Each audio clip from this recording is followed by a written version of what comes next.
This is Panel Saw 101. So we have to first talk about handling a full sheet of material. And when we have plywood, not as critical, but if we're cutting MDF, come on over here and take a look at this corner. We've already got an exploded or expanded corner. And the reason is a lot of times people will pick the sheet up and they'll set it back on the corner to tip it, and it puts an immense amount of pressure on that corner. So when I'm handling a sheet, I'm gonna go with the 4-foot width here, and I can put my toe here to help. Once I tip up on this, I really have to help lift with my left hand, lift up and rotate, maybe use my other foot to help set it down. There isn't a non-awkward way to handle these sheets, they're heavy. Okay, so I've got it like this now. 2 people would be better than one on each side to grab the corners and lift. But if it's just you, get yourself in position so that you can set it onto the panel saw without struggling. So I'm on this side of the sheet now. I'm going to slide it over, get it really close to this beam here. Then I'm going to have to do a huge lift. Equal claw strength on the grip. Lift up, get my toe underneath it, and now I can use my toe to help lift as well. And I'm going to set it onto these rollers, lay it back flat, slide it in. First of all, if we're cutting less than 16 inches off here, we're going to have to cut this a little differently than if we're making a big rip. And we're going to show you why. Zoom in down here. Let's say I want to take 4-inch strip off of here. So I'm going to go to my 4-inch mark here on the tape measure, line that edge up with my 4 inches. Then I also want to take a look here and make sure I'm on the rollers and flat. Now, see how I'm not on this last roller guide right here?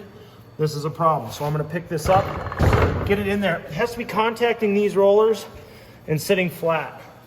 Pull this down, check my 4 inches again, which it's off, so I'm going to shift it back till I've got 4 inches. Good. Okay. And now I'm going to make a rip. The machine, the blades are guarded pretty well. It's got a spring-loaded retractor on it, so we have to help it and guide it through. If this was my finished side, I would want to flip it and face it to the back. Because the saw is cutting this direction, it's cutting up, so it's going to blow out this side. Now this sheet happens to have the same pine laminate on either side, so it doesn't really matter. But for our AC plywood, we want our A side facing away from us so that we're cutting through the good material and not blowing out the surface, okay? Generally, we can brace the sheet. We shouldn't have to hold it. In this case, if there's any material hanging out here, it might want to kind of ride up like this, but I think it's going to be okay. Check my 4 inches one last time. Good. I'm going to turn the machine on here. There's a paddle switch. Come on in. And we'll lift this with our thumb to turn the machine on.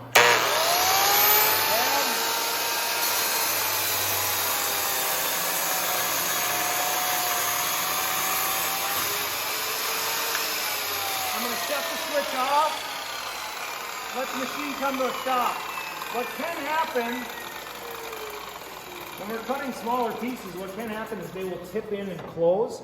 And if they tip in like this and close, and then we let this retract while it's running, it's going to chew on that or grab it or whatever. So kind of like the compound miter saw, when we finish a cut, it's a good habit to let the machine stop, then lift it up. It's slower, we understand that, okay? But this should be a 4-inch strip. Let's see how we did. 4 inches, right on, maybe a 1/16 light on the bottom. Exactly the same. So I'm a 1/16 light. I could just keep in mind that I want to cut a full 4 inches. Partial cuts can be made on this as well. So when we're done with this sheet, we're going to pull it off and rack it. Here and here.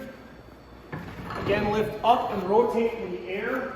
Then set a flat edge down on the ground. That keeps us from blowing our corners out. Come over here. That keeps us from blowing our corners out, okay?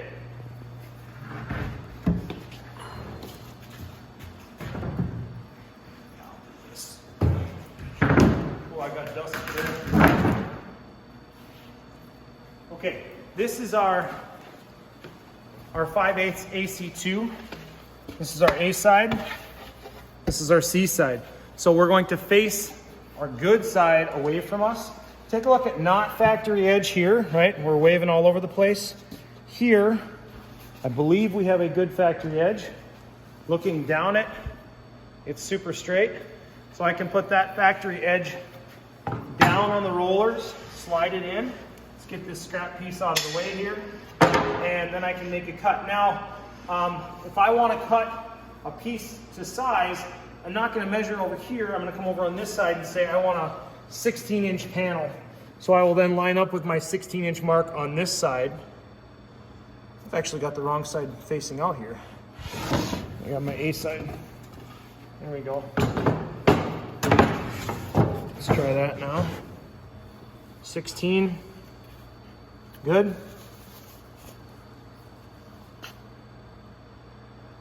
Okay.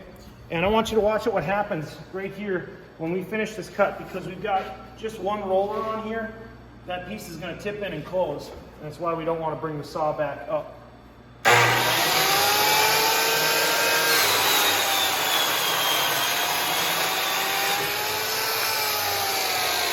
And we'll wait. If we're in a big hurry, as long as the blade's down there, we can slide this piece over, slide this piece over. Just don't want to be reaching anywhere down here next to the saw blade, okay? Stay out of that squared area and you will be safe. Let that retract up. Make sure we process out whatever our cuts are. If we don't need this piece, this is probably dumpster material at this point. Non-squared edge, smaller than 1 foot by 1 foot, or really close to that, dumpster material. We can take our piece for paneling and apply it. What else are we missing? This machine does have the ability to rip.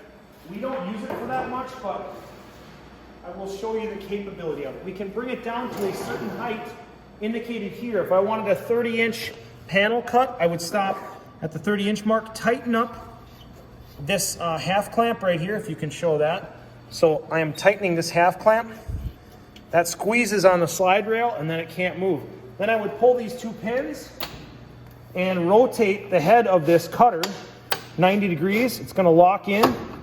And now it's a horizontal cutting tool. I can feed a sheet through here and rip a 30-inch strip off of here.